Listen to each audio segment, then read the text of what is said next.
It's Monday, June 2nd, 2025. Breaking news. Tonight. The Cold War may be over, but Russia just blended crypto into its next geopolitical cocktail. Sberbank, Putin's prize piggy bank, has launched a brand new structured bond tied to Bitcoin. Not ruble-backed, not gold-backed, Bitcoin-backed.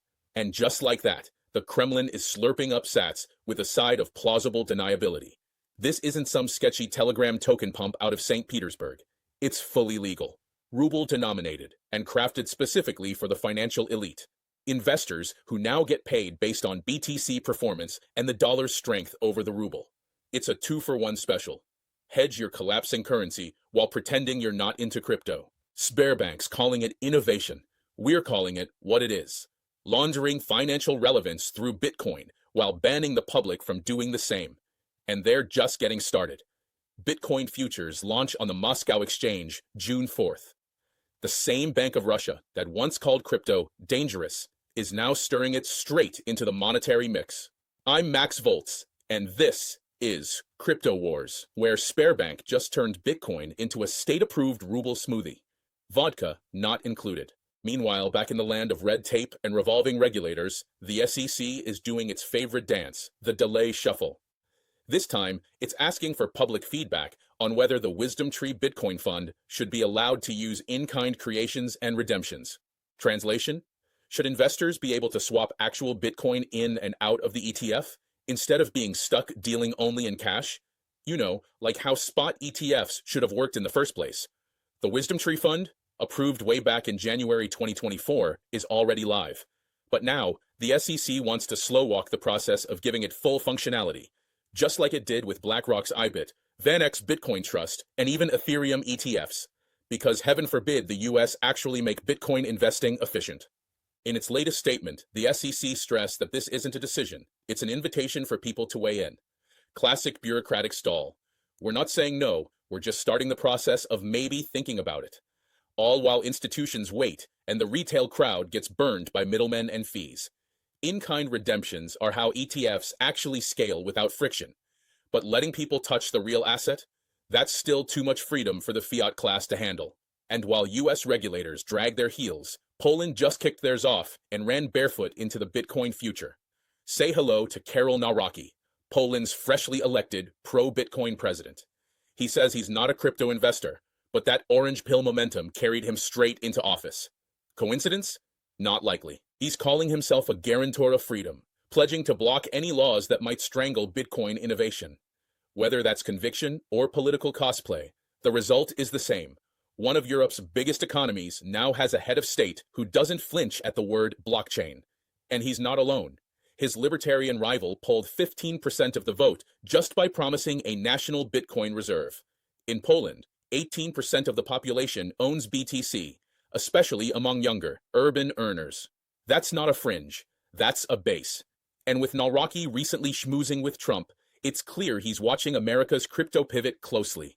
Poland's central bank already hoards nearly 450 tons of gold.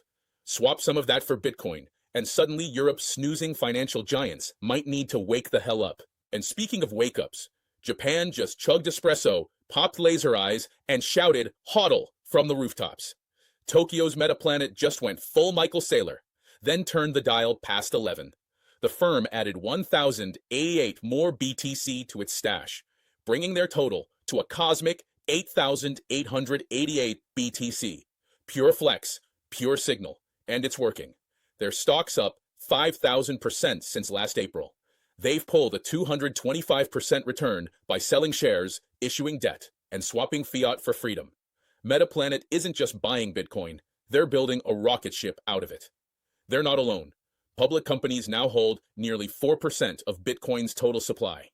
GameStop just jumped in. Strategy, formerly MicroStrategy, is still stacking like a hoarder at the end of the world. The message? Bitcoin isn't just a hedge, it's a business model, a balance sheet power play. And if you're not stacking, you're slacking. Now zoom back to the US, because Vivek Ramaswamy is back, and he's not debating anymore. He's deploying. His firm, Strive Asset Management, just raised $750 million for a Bitcoin treasury blitz, aiming to double that to $1.5 billion. After merging with asset entities, their stock exploded 1,000%. Why? Because Strive isn't just buying Bitcoin. They're playing chess in a burning casino. They're hunting biotech firms, trading below cash value, scooping up distressed Bitcoin claims, including 75,000 BTC tied to Mt. Gox, and diving into the murky trenches of structured credit vehicles to buy BTC at a discount. The plan? Profit whether Bitcoin moons or crashes. Sounds insane, but so did Saylor in 2020. And now, he's a Bitcoin demigod. If they pull this off, Strive would instantly become the 5th largest BTC holding public company. All from a guy who once shouted about anti-woke capitalism, and now just wants to swim in a pile of Satoshis and liquidation sales.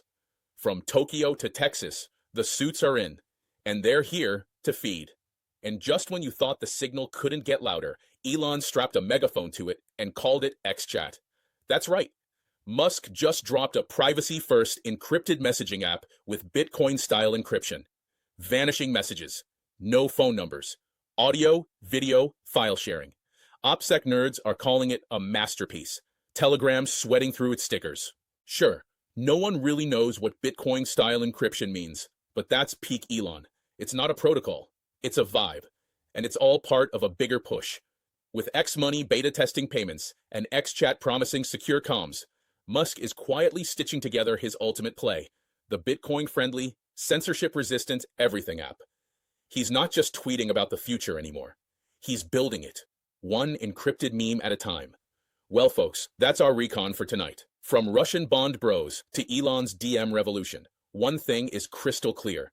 The war for monetary freedom is raging across every front. Unlike those bootlicking channels hawking ETF ads and fiat compliance pills, we don't shill, we don't beg, and we sure as hell don't run ads. But this is a war, and we need ammo. Your support, your shares, likes, and clicks keep the signal alive. Every click is gunpowder. Every share is artillery. I'm Max Voltz, and this is Crypto Wars. Now, if you'll excuse me, I'm off to send encrypted memes of Jerome Powell crying into a Bitcoin wallet. Good night, y'all. Stay sovereign and stay spicy.